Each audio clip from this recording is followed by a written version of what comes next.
반갑습니다. 말씀으로 하루를 여는 주님의 백성들을 예수님의 이름으로 축복합니다. 2023년 8월 25일 금요일 오늘 주신 말씀은 예레미야 25장 15절부터 29절까지입니다. 이스라엘의 하나님 여호와께서 이같이 내게 이르시되 너는 내 손에서 이 진노의 술잔을 받아가지고 내가 너를 보내는 바 그 모든 나라로 하여금 마시게 하라. 그들이 마시고 비틀거리며 미친 듯이 행동하리니 이는 내가 그들 중에 칼을 보냈기 때문이니라 하시기로 내가 여호와의 손에서 그 잔을 받아서 여호와께서 나를 보내신 바 그 모든 나라로 마시게 하되 예루살렘과 유다 성읍들과 그 왕들과 그 고관들로 마시게 하였다니 그들이 멸망과 놀램과 비웃음과 저주를 당함이 오늘과 같으니라. 또 애굽의 왕 바로와 그의 신하들과 그의 고관들과 그의 모든 백성과 모든 섞여 사는 민족들과 우스 땅의 모든 왕과 블레셋 사람의 땅 모든 왕과 아스글론과 가사와 에그론과 아스돗의 나머지 사람들과 에돔과 모압과 암몬 자손과 두로의 모든 왕과 시돈의 모든 왕과 바다 건너쪽 섬의 왕들과 드단과 데마와 부스와 살적을 깎은 모든 자와 아라비아의 모든 왕과 광야에서 섞여 사는 민족의 모든 왕과 시므리의 모든 왕과 엘람의 모든 왕과 메데이의 모든 왕과 북쪽 원근의 모든 왕과 지면에 있는 세상의 모든 나라로 마시게 하니라. 세상 왕은 그 후에 마시리라. 너는 그들에게 이르기를 만군의 여호와 이스라엘의 하나님의 말씀에 너희는 내가 너희 가운데 보내는 칼 앞에서 마시며 취하여 토하고 엎드려져 다시는 일어나지 말아라 하셨느니라. 그들이 만일 내 손에서 잔을 받아 마시기를 거절하거든 너는 그들에게 이르기를 만군의 여호와께서 말씀하시기를 너희가 반드시 마셔야 하리라. 보라 내가 내 이름으로 일컬음을 받는 성에서부터 재앙 내리기를 시작하였은즉 너희가 어찌 능히 형벌을 면할 수 있느냐 면하지 못하리니 이는 내가 칼을 불러 세상의 모든 주민을 칠 것임이라 하셨다 하라. 만군의 여호와의 말씀이니라. 아멘. 어제 나눈 말씀에서 하나님은 공평하신 하나님이시라고 말씀을 드렸습니다. 그러면서 사랑도 공평하게 베푸시지만 심판도 그러하시다라고 하는 말씀을 드렸습니다. 그래서 지금은 죄악 가운데 있는 유다 백성을 바벨론 왕 느부갓네살을 통해 징계하시지만 심지어는 나의 종이라고까지 표현을 했던 느부갓네살의 바벨론도 결국 하나님의 심판을 받게 되었다라고 했습니다. 그 역시 바벨론의 죄악 때문이라고 그랬죠. 말하자면 이와 같은 맥락으로 이해할 수 있는 본문이 바로 이제 오늘 주어진 내용입니다. 하나님께서 이제 진노의 술잔이라고 하는 비유를 사용하시며 그것을 마시게 하시되 유다를 시작으로 해서 그 주변 나라들까지 진노의 술잔을 마시라고 명령하십니다. 그러면서요, 술이라는 것이 어떻죠? 술을 마시고 취하면 본문 16절의 표현처럼 비틀거리며 미친 듯이 행동하게 됩니다. 글쎄요, 지금 이제 제가 목회를 하면서 술 친구들이 없고, 그래서 이제 술자리에 갈 일이 없기 때문인지는 모르겠지만, 그래도요, 거리에서 보면 술에 취해 비틀거리고 주정을 하는 사람은 예전에 비해서는 많이 줄어든 것 같다라는 생각이 듭니다.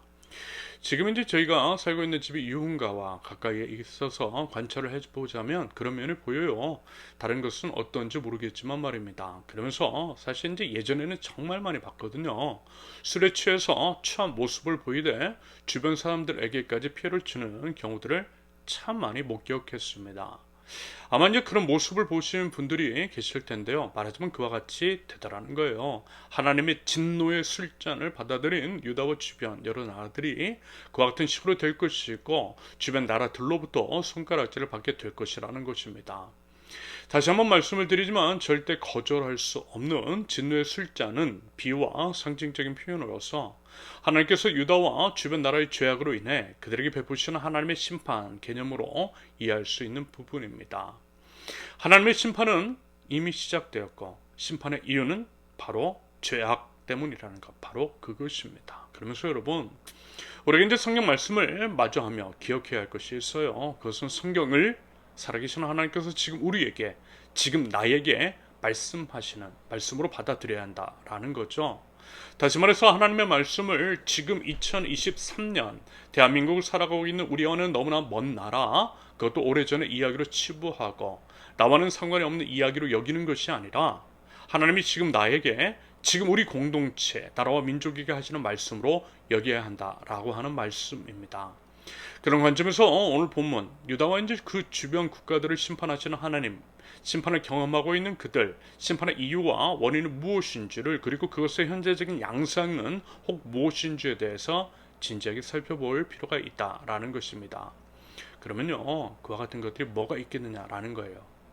오늘 본문에서는 유다로부터 시작이 되었지만 지금 우리가 살고 있는 시대에서는 심판이 시작된 유다가 우리 조국 대한민국일 수도 있고요, 우리 자신일 수도 있지만 그 외에 다른 나라, 우리 이웃일 수도 있다라는 것입니다. 그리고 이제 그와 같은 죄악 가운데 있는 나라와 국가, 여러 사람들에게 그 심판과 같은 양상의 일들이 확산될 수 있다라는 거죠.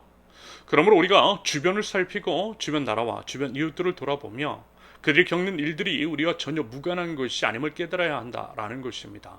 깨닫고 잘못된 것은 반면 교사로 삼고 잘하고 있는 부분은 모델링을 삼아 벤치마킹하는 것이 지혜일 것입니다. 여러분, 하나님의 사람은요, 주변에서 일어나는 모든 일들을 통해서 하나님의 음성을 듣습니다. 온 우주에 충만하신 하나님께서 온 우주 만물을 통해 지금도 말씀하고 계세요. 당연히 이제 특별 계시인 성경을 통해 말씀해 주시고 그것의 판단의 기준이 되지만 일반 계시의 측면에서 여러 가지의 것들을 통해 말씀하고 계시더라는 것입니다. 이런 맥락에서 우리 주변을 살펴보자라는 거예요. 한편 참 많이 아쉬운 게 있어요. 먼저 하나님 나라 백성은 방금 말씀드린 측면에서 개인을 넘어 이웃에게로, 우리가 사는 지역이나 나라를 넘어 온 열방으로까지 시선을 돌릴 줄 알아야 하거든요. 물론 지금 당장 우리 자신도 자신의 삶도 녹록하지 않기 때문에 남을 돌아볼 여유가 없을 수 있습니다. 하지만 여러분, 조금만 생각해 보면 결국 이웃의 문제, 다른 나라의 문제가 우리의 문제인 것이고, 결국 그것들이 우리 자신에게 영향을 미칠 수 있고 우리에게도 해당되는 것일 수 있음을 기억해야만 합니다. 여러분, 우리는요 모두 연결이 되어 있다라는 거죠. 그래서 이웃의 문제를 내 문제처럼 여기고 공감하고 문제 해결을 위해서 힘쓸 때에 내 문제도 예방 및 해결이 가능하다라고 하는 말씀입니다. 그러면서요 아쉽다라는 거예요. 남 일처럼 나는 예외인 것처럼 여기는 것이 그렇습니다. 이웃의 아픔에 대해 무관심하고 공감하기보다는 오히려 제2차, 3차 가해를 하는 교회가 여전히 존재합니다. 교회 안에서는 여전히 복음의 공적인 역할, 하나님 나라 백성으로서 공적 의무 같은 부분에 대해서는 말하지 않고 있어요. 여전히 개인적인 문제에만 머물러 있습니다. 개인의 영성 추구가 하나님 나라 복음의 전부있냐? 오도하고 있어요. 그러니 교회 다니고 있는 사람들이 너무 개인적이고 그것을 너무 이기적이라는 소리까지 듣는 것일 수 있다라고 봅니다. 세상 사람들이 복음의 본질적인 것들 때문에 우리를 싫어하는 것이 아니라 바로 그와 같은 모습 때문에 비난하는 것이 사실 많다라는 것입니다. 이 부분에 대해서요 한번 깊이 생각해 보실 수 있기를 바랍니다. 한편 기후 위기 등으로 인해 여러 어려움을 겪는 수많은 사람들, 여러 국가들이 있죠. 그것은 결국 우리 모두의 죄악 때문입니다. 그 부분을 직시하자라는 거예요. 이런 이유로 회개하는 마음, 일그러진 지구 생태계를 회복시켜 나가는 발걸음 의문으로서 기후 위기의 심각성을 깨닫고 아주 작은 실천들을 하자라고 하는데 잘 안 듣더라고요. 인식조차 하잖아요. 여전히 일회용품 낭비하고 뷔페에서 먹지도 않는 음식을 버리고 이런 것들이 너무 많다라는 것입니다. 당장 지금 우리가 사는 곳이 물에 잠기지 않고 불에 타지 않고 있으니 그 심각성을 모르는 거죠. 지금은 다른 나라 이야기이지만 그것이 점점 확산이 되어 우리에게까지 재앙이 온다라는 것들을 간과하는 어리석음과 오만함이 있다라는 것입니다. 너무 근시안적이고 너무 어리석어 보여요. 여러분, 하나님께서 우리를 부르신 이유에 대해서 깊이 생각해 보실 수 있기를 바랍니다. 하나님은 우리를 통해 온 열방을 주님께로, 하나님의 나라로, 평화로 이끌어 나가기를 원하고 계십니다. 그것을 위한 작은 우리의 발걸음이 필요함을 깨닫고요. 우리가 지금 이 시대, 기후 위기의 시대, 재난의 이때에 우리 개개인을 넘고 교회 울타리를 넘어서 온 세상을 향해서 하나님의 뜻을, 하나님의 회복을, 하나님의 샬롬을 이뤄나갈 수 있기를 예수님의 이름으로 축원합니다. 기도합니다. 하나님 아버지, 하나님 앞에서 저희 자신의 삶을 성찰하게 하시되 하나님의 관점에서 바른 삶을 살아가고 저의 삶을 통하여서 이 땅이 회복될 수 있도록 은혜를 더하여 주시옵소서. 하나님, 저희들 개인의 문제에만 함몰되어 있는 것이 아니라 이웃들을 살펴보게 하시며 현재 우리 이웃들 전 세계의 문제를 우리 자신의 문제로 여기고 함께 그것들을 회복시켜 나가는 근본적인 삶의 변화가 있는 저희들 수 있도록 하나님 인도하여 주시옵소서. 예수님의 이름으로 기도합니다. 아멘.